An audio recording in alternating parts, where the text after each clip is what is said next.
উত্তরবঙ্গের চিকিৎসা সেবার মান বদলে দিতে নীলফামারীতে নির্মিত হতে যাচ্ছে 1000 শয্যার বাংলাদেশ চীন মৈত্রী জেনারেল হাসপাতাল। 2292 কোটি টাকার এই মেগা প্রকল্পের কাজ এগিয়ে নিতে শনিবার 9 মে নীলফামারীর দারোয়ানি টেক্সটাইলে প্রাথমিক সমীক্ষা শুরু করেছে চীনা প্রতিনিধি দল।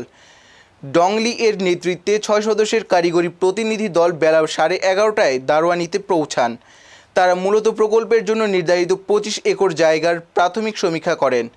স্বাস্থ্য অধিদপ্তরের বাস্তবায়নে 2292 কোটি টাকার এই প্রকল্পে চীন সরকার অনুদান হিসেবে দিচ্ছে 2219 কোটি টাকা। 1000 শয্যার মধ্যে 500 থাকবে সাধারণ বেড এবং বাকি 500 হবে সম্পূর্ণ বিশেষায়িত।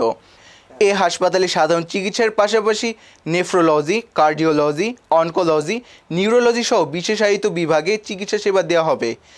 এছাড়া আধুনিক জরুরি বিভাগ, আইসিইউ, সিসিইউ ও এইচডিইউ, উন্নত ডায়াগনস্টিক সুবিধা এবং অপারেশন থিয়েটারের মাধ্যমে জটিল ও দীর্ঘমেয়াদী রোগের চিকিৎসা নিশ্চিত করা হবে।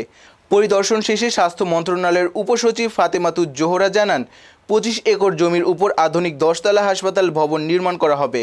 পাশাপাশি চিকিৎসক, নার্স ও স্বাস্থ্যকর্মীদের জন্য ডরমেটরি ও আবাসিক ভবন, ডক্টরস বাংলা, প্রয়োজনীয় সহায়ক অবকাঠামো এবং আধুনিক চিকিৎসা যন্ত্রপাতি স্থাপন করা হবে।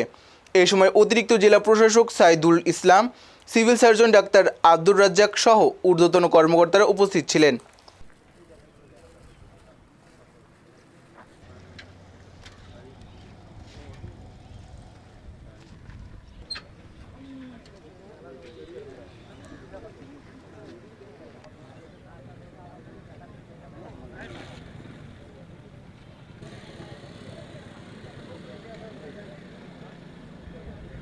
আরও আগে আমাদের মাননীয় মন্ত্রীর সাথে মান্যবর চায়না রাষ্ট্রদূতের সভা হয়েছিল।